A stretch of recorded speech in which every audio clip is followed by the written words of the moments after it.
Je raclais une carapace dorsale contre la poutrelle vibrante et le frottement métallique résonna à travers la coque inachevée que je supervisais. Les chantiers navals de Proxima n'étaient pas seulement des usines orbitales, mais des cathédrales suspendues, gonflées de poussière lumineuse et de faisceaux d'assemblage. Autour de moi, la gravité artificielle modulée par la rotation des segments de la station créait ce léger vertige que j'avais fini par aimer. Mes pattes antérieures palpèrent l'arrondi fractal d'une plaque composite. Elle paraissait trop régulière, trop ternie par une recentralisation énergétique que personne n'avait signalée. Je restais un moment immobile, mes antennes percées de vibrations silencieuses. Je connaissais chaque plaque, chaque rivet, chaque soudure scellée par mes équipes. Pourtant, ce fragment s'obstinait à émettre une résonance plus profonde, presque comme une cavité masquée derrière sa surface. Plus bas, les ouvriers humains s'agitaient, arrimant les caissons de carburant cryogénique. Leur voix passait à travers mes organes tympaniques, plus sèches que des éclats de quartz. J'enregistrais leurs échanges en tâche de fond, mais mon esprit restait fixé sur ce segment suspect. Il n'était pas destiné à figurer sur les plans ordinaires. J'attendis le retrait de l'équipe de soudage pour m'avancer seul dans l'obscurité, entre les arceaux encore creux de la coque. Je plaçai ma pince contre le panneau, cherchant un point d'appui. Le métal céda avec un murmure assourdi, révélant une cavité. Elle ne contenait ni câblage, ni conduit, mais une spirale translucide enroulée, comme si elle capturait l'espace intérieur pour le multiplier. Un vertige me saisit. La spirale n'était pas décorative. Elle pliait l'espace lui-même, simulant une profondeur illimitée. J'étendis une antenne jusqu'au seuil et reçus un frémissement qui n'appartenait pas au chantier connu de Proxima. Des échos internes s'alignaient, comme si des centaines de compartiments cachés vivaient les uns dans les autres, chaque enveloppe révélant une salle plus vaste que l'ensemble extérieur. Un hangar matrioshka. Je me reculais vivement, respirant à travers mes trachées dans une saccade sèche. J'avais entendu des récits sur ce genre de construction. Mythes de stockage gigognes, conçus pour emporter flotte entière sans que leur masse fût perceptible depuis l'extérieur. Pourquoi ici, au cœur d'un chantier financé par les administrations les plus contrôlées, la lumière trembla alors qu'un projecteur se déployait entre les poutres. Je retins un mouvement de fuite, c'était Vera. Toujours drapée de ses voiles utilitaires, l'intendante humaine de l'antimatière me fixait. Elle s'avança sans hâte, un datapad serré contre elle. « Tite, dit-elle, en inclinant légèrement le menton, comme si elle avait anticipé ma présence.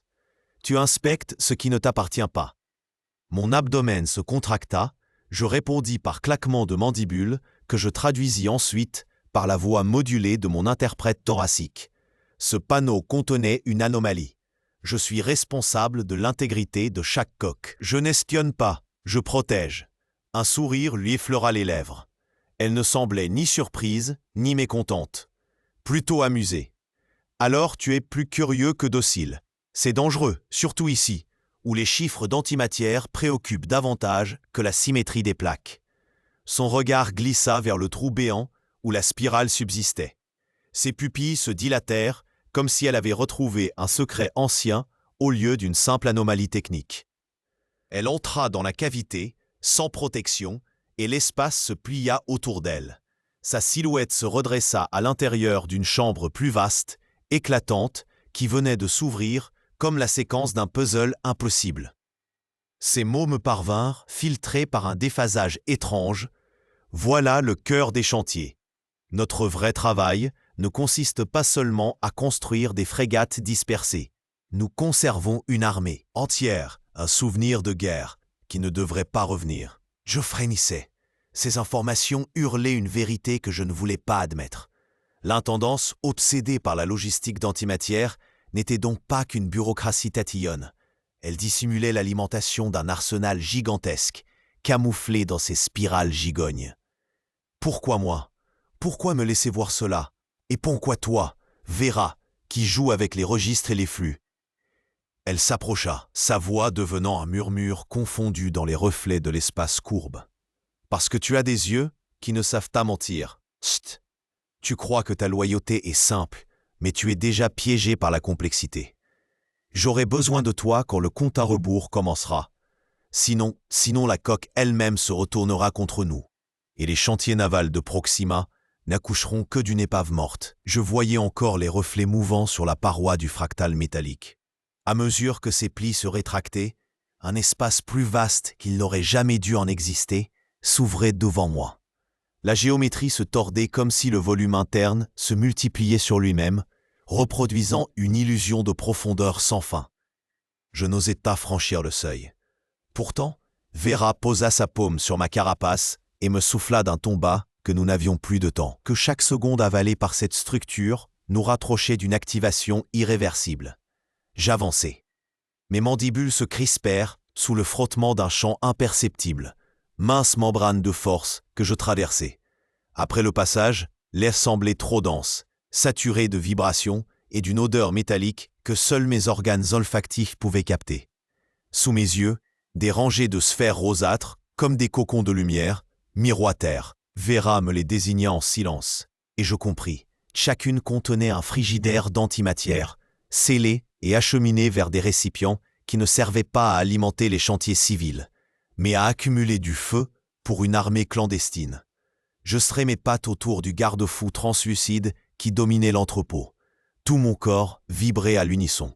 Sur Proxima, je n'étais qu'un contremaître soigneux, maniaque des tolérances mécaniques et des rythmes de production.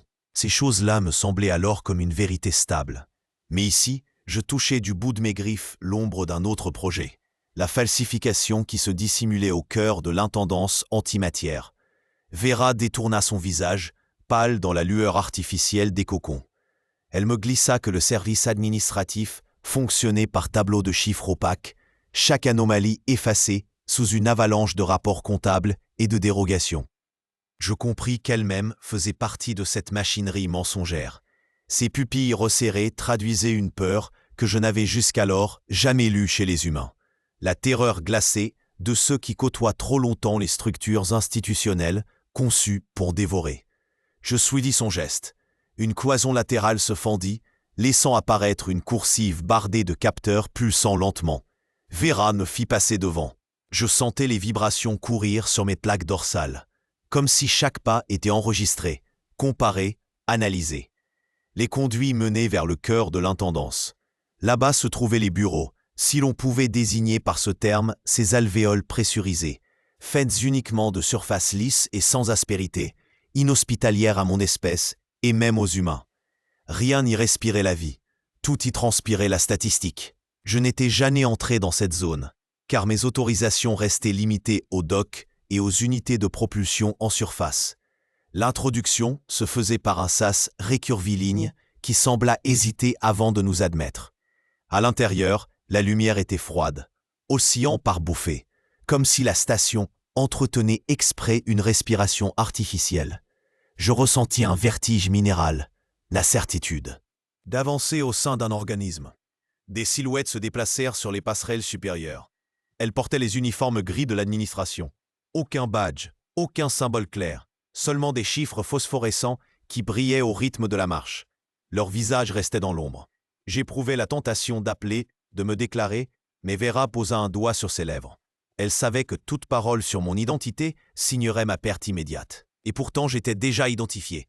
Je le sentais, exactement comme on ressent la présence d'un champ magnétique autour de soi. Les êtres vêtus de gris laissaient traîner sur ma carapace un regard invisible, qui s'infiltrait profondément. Nous passâmes devant des rangées de consoles.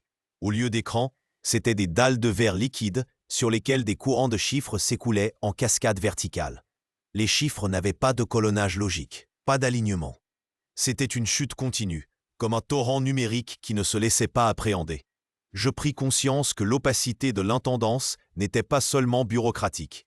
Elle était rendue matérielle et sensorielle, comme si l'irrationalité avait été figée en architecture. Je demandai à Vera à voix basse ce qu'il surveillait exactement. Elle me répondit qu'aucun des fonctionnaires ne savait ce qu'il voyait, que chacun ne maîtrisait qu'un fragment. Ils étaient enfermés dans une spécialisation pure. Leur responsabilité se limitait à comparer des chiffres de flux avec des chiffres attendus. Personne n'avait une vision complète de l'approvisionnement en antimatière. Ce morcellement créait une forteresse parfaite. Il n'existait pas de témoin unique, seulement des segments d'aveuglement. Je frémis. Cette structure était plus redoutable qu'un canon d'énergie. Elle exploitait la discipline même de notre pensée rationnelle, la fragmentant jusqu'à la rendre complice. Les lampes de maintenance vibraient comme si la station tremblait de l'intérieur. Vera avait glissé la carte dans ma paume chitineuse sans prononcer un mot supplémentaire. Son regard avait suffi, une résolution farouche masquant une peur qu'elle s'efforçait de contenir. Je compris que je n'avais plus le choix, que mes antennes ruisselaient désormais d'un secret trop brûlant pour être simplement reposé quelque part. Lorsque ses pas s'éloignèrent dans le couloir gondolé, je restais seul, la clé cryptée pulsant entre mes doigts comme une particule vivante. Je fis pivoter le code sur sa tranche translucide. En surface, des glyphes de sécurité s'imbriquaient, se dissolvaient aussitôt, recomposant un motif fractal fugace. Le métal organique du couloir exhalait une chaleur sourde, signe que l'énergie dérivait vers une autre section. J'entendis alors le ronflement grave des convertisseurs d'antimatière, une pulsation qui n'était pas censée traverser ce secteur industriel. Mon esprit insectoïde, réglé pour ordonner les anomalies, se fixa sur un seul but, trouver l'accès. Le passage vers le hangar n'existait pas sur les plans du chantier. Je dus repérer une cloison résonnant creux sous mes pattes. La carte, lorsque je l'insérai dans une discrète fente luminescente, déclencha une réaction étonnante. Les parois se replièrent comme des pétales mécaniques, libérant une perspective impossible. Un cylindre sans fin s'enfonçait dans le néant, gravé de passerelles tracées en spirale, chaque anneau menant à une nouvelle cavité. L'air semblait vibrer d'une gravité artificielle fluctuante, comme un cœur hésitant à battre. Je franchis la première rambarde. Tout en bas, ou peut-être tout en haut, la géométrie se brouillait, s'ouvrait un espace qu'aucun plan de chantier n'aurait pu contenir. Les murs eux-mêmes glissaient sur leurs propres axes, révélant l'illusion. Ce n'était pas un simple hangar, mais un empilement d'enceintes gigognes, chaque couche repliant l'espace sur lui-même comme une suite de coquillages. Un vaisseau d'assaut gigantesque reposait dans la première sphère, aile repliée, surface striée de balafres lumineuses, comme s'il avait déjà servi. Mais plus loin, j'apercevais d'autres silhouettes, cachées dans des bulles successives. Je descendis lentement, mes pattes aimantées effleurant le sol métallisé. À chaque strate traversée, la sensation de perspective se déformait davantage. Mes yeux composés décrochaient, peinant à stabiliser la profondeur. Pourtant, je percevais l'ordre cryptique de cette construction. Une machine conçue pour dissimuler non pas un vaisseau, mais des dizaines, des centaines, entassés dans des poches spatiales qui semblaient croître au fur et à mesure qu'on les explorait. La voix de Veira résonnait encore dans mes antennes, son avertissement sur l'hostilité du chantier tout entier. Je compris soudain, le hangar Matryoshka n'était pas seulement une cachette, mais un mécanisme prêt à se retourner contre nous. Les gravités locales pouvaient se verrouiller, piégeant quiconque osait passer trop profond. Pourtant, je devais continuer. Je fis glisser mes griffes sur le bord d'un vaisseau. Il exhalait une charge statique, comme si les moteurs étaient en sommeil léger, attendant leur réveil. Les inscriptions le long de sa coque m'étaient inconnues, tracées en spirale, fractales répétées à échelle microscopique.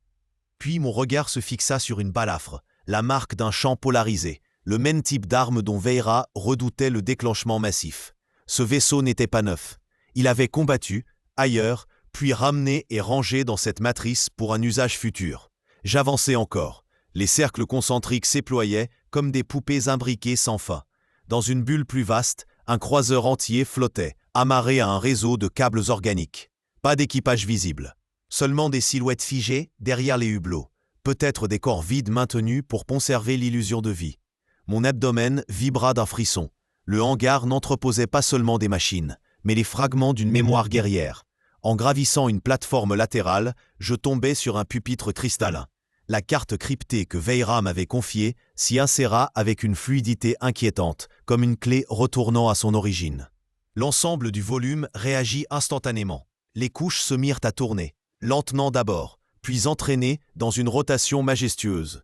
Chaque bulle se réalignait vers un axe central que je n'avais pas perçu jusque-là.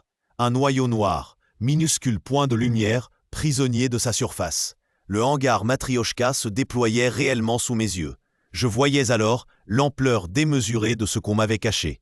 Des stations entières, serties dans la coque comme des pierres précieuses, clignotaient au rythme d'une respiration colossale. Sous cette respiration cosmique, je discernais à présent des figures mouvantes, des entailles de lumière dessinant des symboles fractales, comme si la structure elle-même cherchait à me transmettre une équation vivante, infiniment répétée dans ses propres replis. Les motifs n'étaient pas figés. Ils se réinventaient à mesure que mon regard les suivait, embrassant des architectures de plus en plus vastes, puis refluant soudain vers des échelles microscopiques.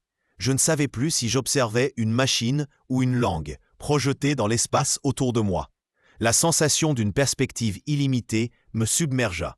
Le hangar n'était plus seulement un objet qu'on pouvait parcourir ou cartographier, mais une extension de la pensée, une réalité trop vaste pour se limiter à la géométrie euclidienne.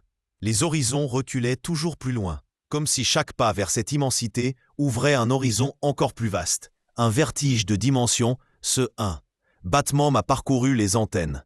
Dans le vide obscur, les silhouettes métalliques des frégates, jaillies de la matrice, se sont illuminées comme si mes écailles chitineuses leur renvoyaient un signal oublié depuis longtemps. Un instant, j'ai cru que leurs carènes se courbaient vers moi, qu'elles me reconnaissaient comme l'un de leurs propres opérateurs. Puis les lueurs se sont éteintes, ne laissant qu'un écho silencieux dans l'obscurité du hangar Matryoshka. Veïra a retenu un souffle qu'elle ne devait pas prendre la peine de dissimuler. Je savais qu'elle avait vu la même chose. Et déjà mes griffes heurtaient le métal froid, cherchant une réponse que je craignais d'avoir trouvée trop tôt. Le silence dura peu. Une pulsation rythmée traversa la coque, propagée depuis les conduites énergétiques principales.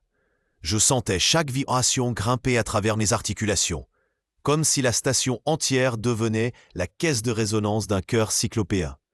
Veïra posa la paume de sa main contre le flanc du corridor et me fixa comme si je devais déchiffrer ce battement.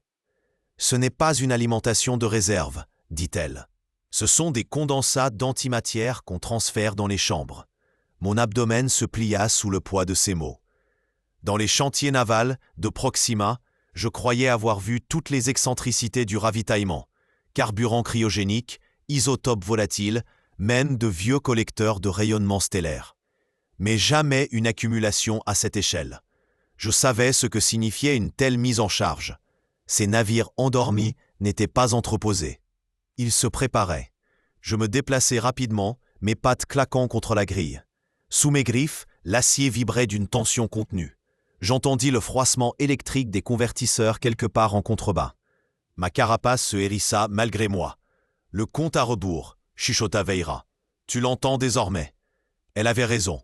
Ce rythme n'était pas celui d'une alimentation constante, mais une séquence, cycle de compression, alignement, puis relâchement. Chaque navire s'accordait sur le suivant, comme les battements d'ailes d'un essaim programmé. Je retrouvais soudain la sensation d'une colonie en alerte, sur les mondes d'origine où mon espèce battait en cadence à l'approche d'une menace. Je voulus protester, dire que je n'étais qu'un contremaître, un insectoïde attentif aux soudures et aux assemblages de coques, pas l'acteur d'une guerre. Mais Veïra fronça ses sourcils délicats et son regard me cloua dans ma tergite. Elle savait que déjà ces machines m'avaient choisi. Nous poursuivîmes dans les couloirs internes, longeant les passerelles suspendues qui semblaient flotter au cœur d'un vide illimité. Chaque couche du hangar Matryoshka révélait un espace plus vaste que la précédente, comme si les frontières physiques s'étaient pliées pour accueillir leurs secrets. Les parois s'éloignaient, hérissées de supports cristallins où circulaient des flux de particules invisibles. Des lueurs azurées descendaient le long des canaux, alimentant les réservoirs des frégates immobiles. Je reconnus le schéma d'assimilation énergétique. Ce n'était pas un simple stockage d'antimatière, c'était une mise en polarité. Je m'arrêtai, mes antennes se repliant brusquement. « Il compte déclencher un assaut polarisé », murmurai-je. Veïra hocha la tête. Une frappe totale. Les coques sont conçues pour disperser la matière, antimatière, comme un réseau d'orage. Si tout s'active d'un seul coup, la sphère orbitale, et peut-être même Proxima, n'auront plus qu'à se dissoudre. Mon thorax en trembla, non de peur, mais d'une colère arrachée à l'instinct ancestral qui défendait, avant toute logique, l'existence de la colonie et la survie de l'essaim. Mes mandibules claquèrent l'une contre l'autre. Comment les baleiniers du secteur logistique, car je les voyais ainsi, lourds et ventrus de paperasse, consumés par leur inertie, avaient-ils pu laisser installer une pareille hérésie? Nous continuâmes d'avancer, chaque pas guidé par la nécessité de comprendre l'ampleur de la folie. Je me concentrais sur les marquages de surface, des inscriptions géométriques gravées dans l'acier, incompréhensibles pour l'œil. Humain. Mais pour moi, elles vibraient d'un code primitif, presque syllabaire. Je reconnus les marques d'anciens concepteurs, des clans technoïdes dont l'histoire avait été effacée des archives officielles. Cette réalisation me glaça davantage que l'idée même de l'explosion, car je compris que les frégates ne venaient pas d'ici. Elles avaient été déterrées ou bien recréées à partir d'artefacts oubliés. Les chantiers navals de Proxima n'étaient donc pas seulement un chantier de construction, mais une nécropole d'ingénierie disparue. Je demeurais figé, mes pattes crispées contre le sol métallique du hangar, lorsque la voix de Veira énonça la durée. 72 heures. J'entendis la mesure dans toute sa brutalité. 3 jours avant que les couches du hangar Matrioshka ne s'ouvrent et libèrent les frégates anciennes avec une docilité meurtrière. Le compte à rebours n'était pas seulement en marche, il était déjà imbriqué dans chaque oscillation des condensateurs. Mon thorax se souleva, submergé par l'idée qu'aucune négociation ne me laisserait le luxe d'attendre. Je savais qu'il fallait chercher des alliés pour tenter ce qui semblait impossible. Dans l'infime vibration de ma carapace, je percevais l'ampleur de l'effort. Déjouer la tendance antimatière, détourner des flux énergétiques surveillés par des centaines d'yeux et de capteurs, briser la discipline robotique des chantiers orbitaux. Mais tout seul, je serais écrasé, absorbé dans la logique implacable des administrateurs. Veira avait entrouvert la voie, mais elle m'avait aussi prévenu. Chacun de mes gestes serait observé, et le moindre faux pas pouvait rallumer contre moi la totalité de la station. Je pris alors la direction des coursives basses, celles que l'intendance ne cartographiait plus depuis des décennies, jugées inutiles. Là, dans des poches de pièces rouillées, travaillaient encore les improvisateurs, les équipes secondaires condamnées à la maintenance des résidus. Je connaissais parmi eux Raïm, un soudeur qui avait juré de ne jamais prêter serment aux archivistes de l'énergie. Ses mains humaines noircies par les éclats de plasma m'offraient peut-être la seule fidélité qui ne dépendait pas des registres. Lorsque je le trouvai, assis à l'ombre d'un générateur à moitié éventré, ses yeux prirent aussitôt la mesure de mon agitation. Je lui exposai sans détour l'engrenage du compte à rebours, la révélation du hangar Matrioshka et la certitude d'un assaut imminent. Je craignais ses rires. Car qui croirait un contremaître insectoïde parlant d'une flotte cachée dans les replis impossibles d'un hangar? Mais Raïm ne rit pas. Il pinça seulement ses lèvres sèches et me répondit. J'ai toujours su que l'intendance mentait. Ce que tu dis complète un puzzle qu'on apercevait depuis longtemps. Une étincelle d'espoir secoua mes antennes, mais je savais que l'allié ne suffirait pas. Nous étions deux formes minuscules face à des anneaux entiers d'administration. Il me fallait une présence plus intime, plus vulnérable du système lui-même. C'est alors que Veira entra dans la pénombre, ses pas sonnant comme des éclats dans la carcasse du générateur. Elle avait suivi ma piste, bien entendu. Sa nature d'intendante l'autorisait à franchir presque toutes les portes, et son regard mouvant révélait qu'elle avait prévu cette rencontre. Elle nous parla d'un nœud, un endroit précis, enfoui sous la 13e coque des chantiers, où convergeaient les flux d'antimatière avant d'être réinjectés. Un simple sabotage là, une dérivation orchestrée, et tout l'empilement des couches gigognes serait ralenti, peut-être annulé. Mais ce nœud était surveillé par des sentinelles neurosynchronisées, mi-machines, mi-humains corrompus, capables de percevoir l'intention avant même l'action. J'eus un frisson dans la carapace. Le complot ne se reposait donc pas seulement sur la sécurité mécanique, mais sur une forme presque onirique de surveillance. Je compris alors que nos chances d'atteindre ce nœud dépendraient d'une diversion. Raïm proposa d'embraser un ancien collecteur, de provoquer un court-circuit visible sur toute la ceinture inférieure. Cela attirerait les sentinelles, ou au moins désorganiserait leur cohorte. Mais Veira secoua la tête. Ils ne quitteront pas le nœud. Leurs ordres dépassent les protocoles d'urgence. Pour les distraire, il faut les tromper sur l'origine du danger. Il faut qu'ils croient que la menace vient du cœur même du hangar Matrioshka. La perspective me glaça. Approcher les couches internes signifiait frôler les coques dormantes de ces frégates figées dans des abysses de métal. Je me rappelais les visions que j'avais déjà entreaperçues. L'onde de souffle me frappa avant que mes tympans photocristallins n'aient fini de traiter le premier grondement. Une paroi de métal se froissa avec un hurlement suraigu. L'air du hangar s'arracha vers la fissure neuve, aspiré dans le vide. Mon exosquelette tint bon contre la pression, mais mes segments thoraciques vibrèrent, incapables de s'adapter immédiatement à la brutale dépressurisation. Je sentis Vera contre ma carapace, fragile silhouette humaine, déjà tirée vers l'ouverture. Rahim se jeta sur elle, verrouilla son harnais à une conduite encore intacte. Les lumières rouges de confinement explosèrent en séquence chaotique. Nous n'avions guère plus d'une 50aine de battements avant la mise en quarantaine définitive de la zone. Je retins l'air de mon système trachéal en me rapprochant du noyau énergétique visible. Une sphère de métal noir, soutien d'une frégate endormie.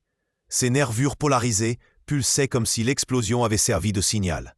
Pas un simple sabotage, une provocation. Les sentinelles neurosynchronisées allaient sentir que mon esprit oscillait entre panique et résolution. Elles liraient mes intentions comme on déchiffre un planisphère. Pourtant, dans leur éventail d'anticipation, on pouvait semer une hésitation. Vera m'avait répété ces mots « Fais-le réagir à toi, fais croire qu'il se réveille ». Je m'accrochai à la coque nue et ma chitine transmit un chuintement, un rythme ancien dont aucun humain n'avait souvenir. C'était un battement géométrique, une série de claquements polyphoniques que seuls les miens transmettaient jadis pour dialoguer avec les machines orbitales. La frégate répondit. Pas un mot, pas une pensée claire, mais une vibration, comme si la coque reconnaissait ma signature. Une onde glissa dans l'air raréfié. Les sentinelles suspendues autour du hangar projèrent leurs projecteurs psychoréactifs. Elles restèrent immobiles, un souffle d'incertitude. Leurs algorithmes ne calculaient pas la situation. Trop surprises par ce réveil artificiel, trop tôt dans la séquence d'activation. Pendant ce laps de confusion, Rahim hurla. Enfin, ses lèvres criaient, mais aucun son ne portait plus à cause du vide naissant. Pourtant, je lus la tension de son visage. Il indiquait les conduits d'évacuation auto-fermants. 3 couloirs métalliques s'enclenchaient déjà, cloisonnant la portion éventrée pour contenir la perte d'atmosphère. Je tirai Vera avec une précision mécanique, la remorquant contre moi, car sa chair saturée d'oxygène manquerait bientôt.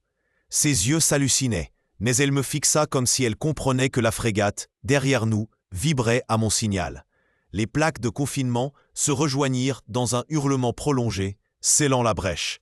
Le silence reprit, seulement secoué par les soupirs internes des systèmes de survie. Nous voulâmes contre le plancher grillagé.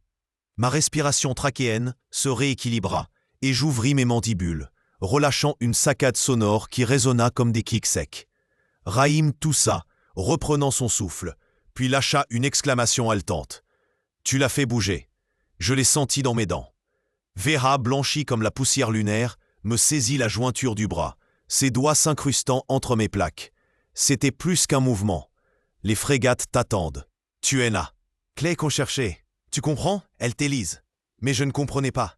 Pas vraiment.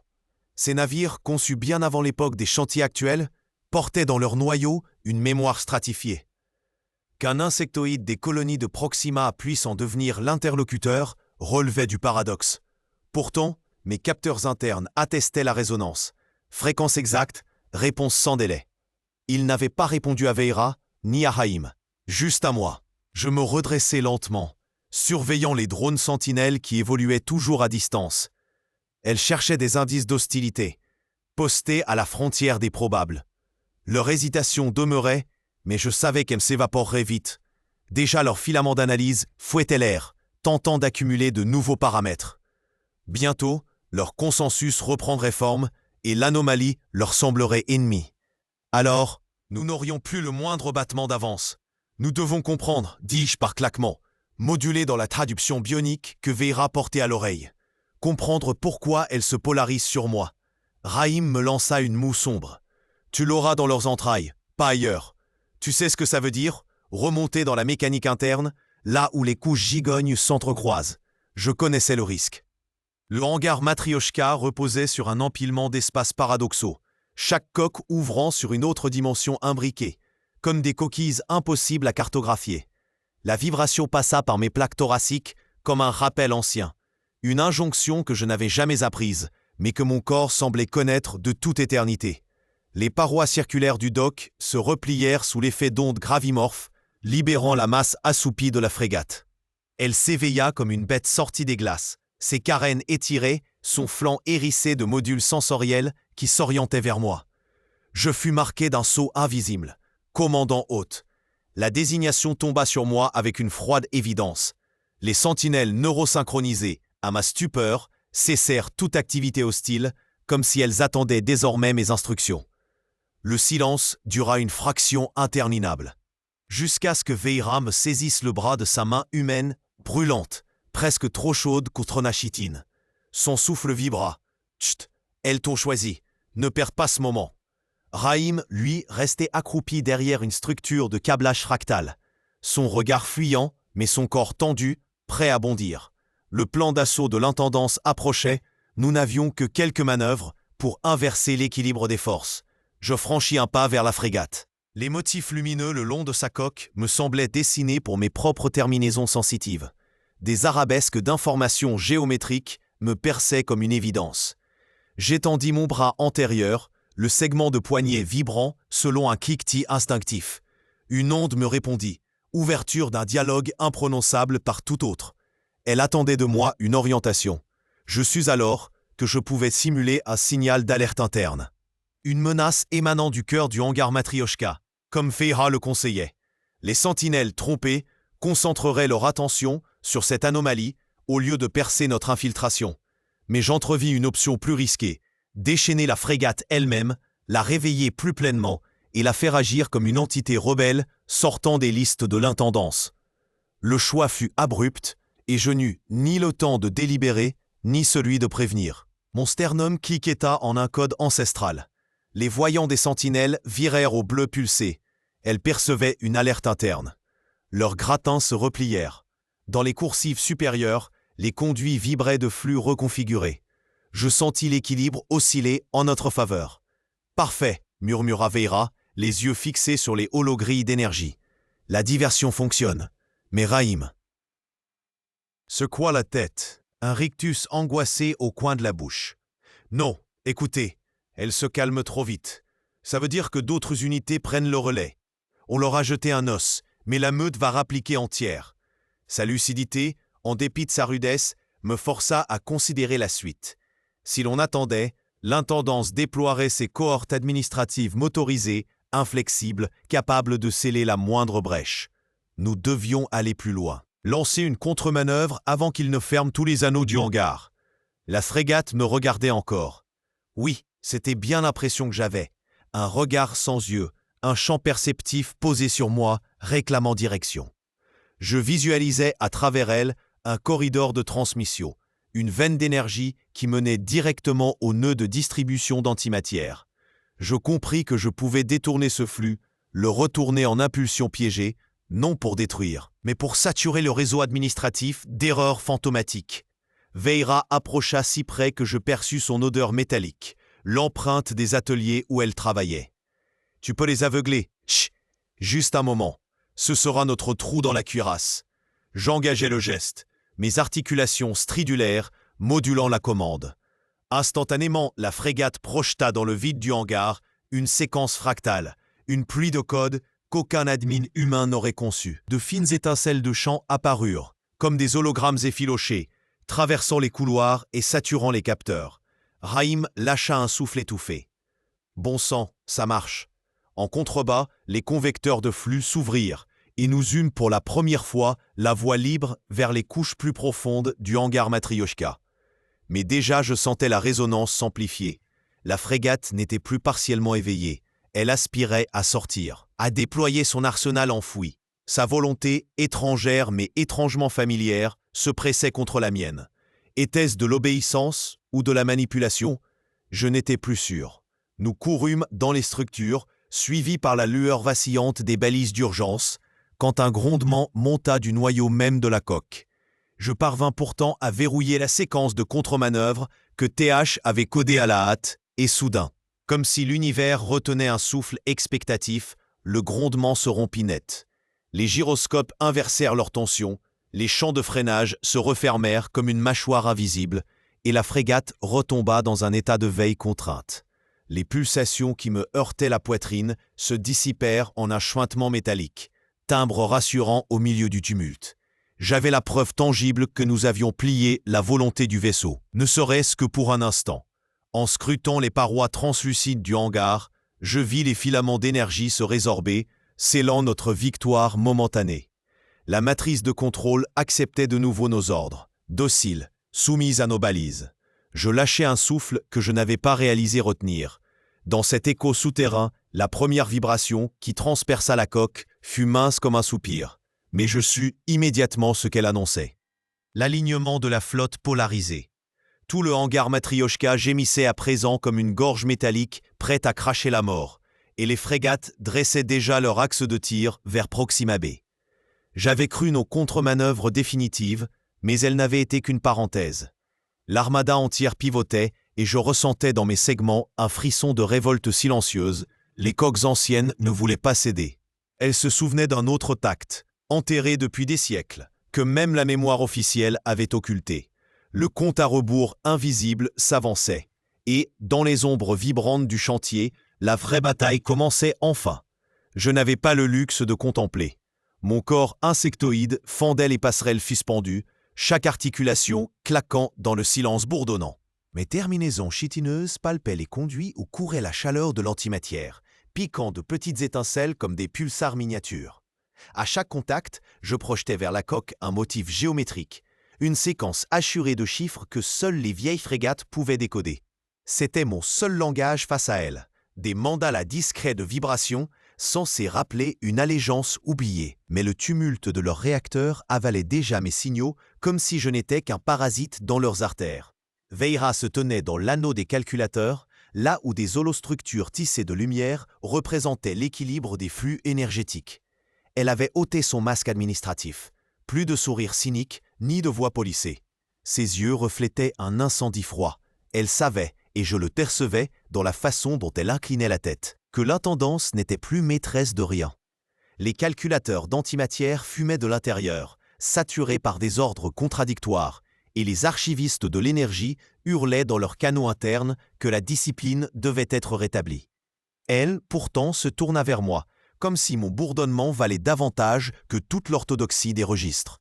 « Et tu es leur dernier mot de frein, souffla-t-elle. S'ils te reconnaissent, l'assaut échoue. S'ils t'ignorent, Proxima B se transforme en mer de cendres. » Je refusais de répondre par des mots humains. J'écartais seulement mes bras chitineux et frappais légèrement la paroi autour de moi. 3 coups réguliers, un silence, 5 coups. Le labyrinthe entier vibra, renvoyant l'écho dans des centaines de chambres creuses.